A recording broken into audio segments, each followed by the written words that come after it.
Victor Gyökeres akhirnya menemukan panggungnya di Emirates Stadium. Striker anyar Arsenal itu menjadi bintang kemenangan telak 5-0 atas Leeds United Sabtu malam waktu Indonesia. 2 gol yang ia cetak bukan sekadar menambah 3 poin bagi The Gunners, melainkan juga jawaban tegas atas keraguan yang sempat mengiringi kedatangannya di London Utara. Didatangkan dari Sporting Lisbon dengan mahar 63,5 juta pound sterling, Gyökeres langsung berada di bawah sorotan. Debutnya kontra Manchester United dianggap belum meyakinkan, terutama oleh Gary Neville yang menilai sang penyerang masih kesulitan menyatu dengan pola permainan Mikel Arteta. Bahkan pada babak pertama melawan Leeds, ia hanya mencatat 12 sentuhan bola dalam 42 menit, statistik yang makin menambah tekanan. Namun pertandingan ini berubah drastis setelah jeda. Hanya 3 menit memasuki babak kedua, Gyökeres melakukan aksi soloran dari sisi kiri sebelum melepaskan tembakan akurat ke pojok gawang. Gol perdana itu bukan hanya meledakkan sorakan publik Emirates, tetapi juga melepaskan beban psikologis yang selama ini menempel di pundaknya. Kepercayaan dirinya melonjak, dan ia menutup laga dengan gol kedua lewat titik putih pada menit akhir. Selebrasi merapikan rambut usai eksekusi penalti itu seolah menjadi sindiran halus kepada para pengkritik. Secara taktikal, kontribusi Gyökeres menunjukkan dimensi baru bagi Arsenal. Arteta kini memiliki penyerang yang bukan hanya kuat secara fisik, tetapi juga mampu membuka ruang dengan pergerakan vertikalnya. Hal ini berbeda dengan gaya Gabriel Jesus yang lebih cair dan banyak turun ke lini kedua. Kombinasi keduanya bisa menjadi senjata berbahaya, terutama ketika Arsenal menghadapi lawan yang bertahan rapat.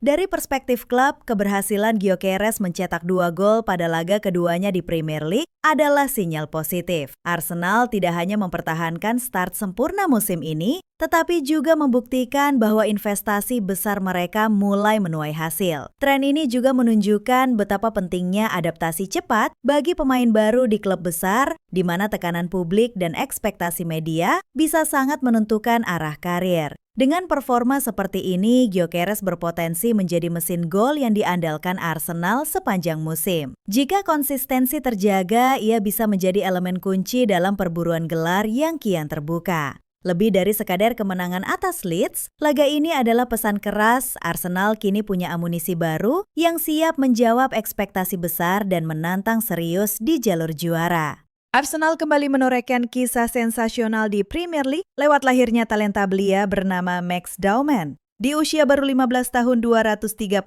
hari, pelajar sekolah menengah ini resmi menjadi pemain termuda kedua yang pernah tampil untuk The Gunners, hanya kalah dari Ethan Nwaneri. Debutnya terasa begitu istimewa karena Dauman langsung memberi warna baru saat Arsenal melumat Leeds United dengan skor telak 5-0 di Emirates Stadium Sabtu malam waktu Indonesia Barat. Performa Dauman di laga itu benar-benar mencuri perhatian. Masuk pada menit ke-64 menggantikan Bukayo Saka, ia langsung unjuk keberanian lewat dribble cepat yang membuat bek Leeds, Gabriel Gudmundsson harus menjatuhkannya. Aksinya tak berhenti sampai di situ. Di menit akhir pertandingan, Dauman kembali dilanggar di kotak terlarang sehingga Victor Gyökeres bisa menambah gol melalui titik putih. Meski tidak mencetak gol sendiri, kontribusinya krusial dalam pesta gol Arsenal. Kisah perjalanan Dauman menuju panggung utama juga unik. Saat tur pramusim di Hong Kong, ia sempat hanya menjadi pelengkap yang ikut tertawa melihat aksi Declan Rice bercanda dengan bola. Namun keberuntungan seolah berpihak padanya. Sehari kemudian, Mikel Arteta justru memberinya kesempatan tampil melawan Tottenham Hotspur. Dauman bermain penuh percaya diri lalu semakin bersinar di laga-laga uji coba berikutnya. Ia memenangkan 2 penalti melawan Newcastle United dan Villarreal, serta berkali-kali jadi sumber energi di lini serang. Tak heran jika Mikel Arteta melontarkan pujian setinggi langit.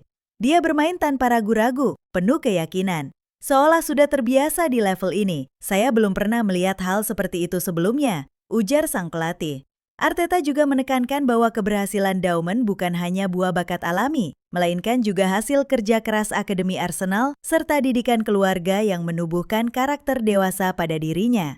Kini perjalanan karir Max Dauman baru saja dimulai. Dengan talenta besar dan mentalitas matang, ia berpotensi mengikuti jejak Bukayo Saka dan Ethan Nwaneri sebagai simbol generasi baru Arsenal. Jika mampu terus berkembang tanpa terbebani sorotan, bukan mustahil Daumon akan menjadi nama besar yang selalu dikenang dalam sejarah The Gunners dan sepak bola Inggris.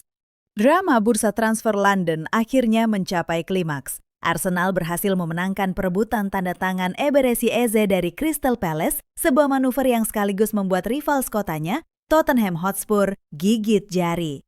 Kesepakatan itu diumumkan resmi pada Sabtu malam waktu Indonesia Barat dengan nilai transfer mencapai 67,5 juta pound sterling. Eze menandatangani kontrak berdurasi 4 tahun dengan opsi perpanjangan semusim. Keputusan Arsenal untuk bergerak cepat tak lepas dari cedera lutut yang dialami Kai Havertz. Situasi tersebut membuat Mikel Arteta mendesak manajemen segera menyalakan mesin negosiasi.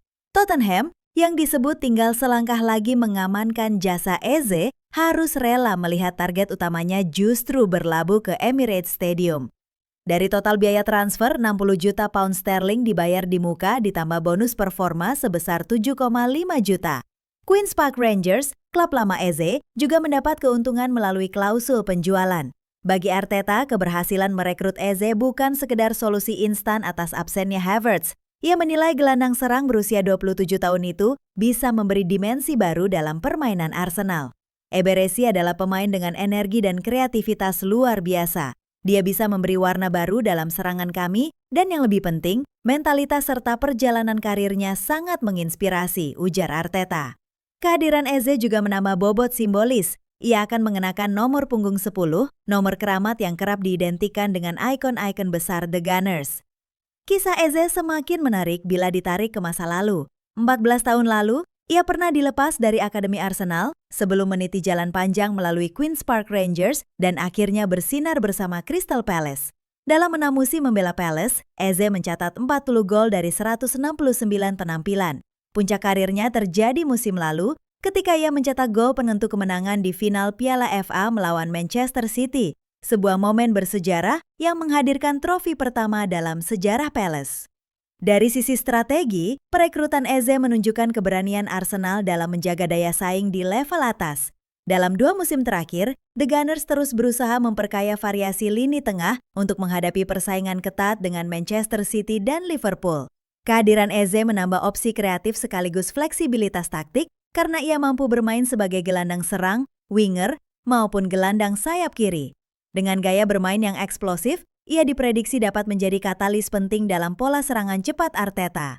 Dampak transfer ini juga beresonansi lebih luas di peta rivalitas London. Arsenal berhasil menusuk langsung ke jantung ambisi Tottenham yang sejak awal musim berusaha membangun skuad seimbang demi menjaga konsistensi di papan atas.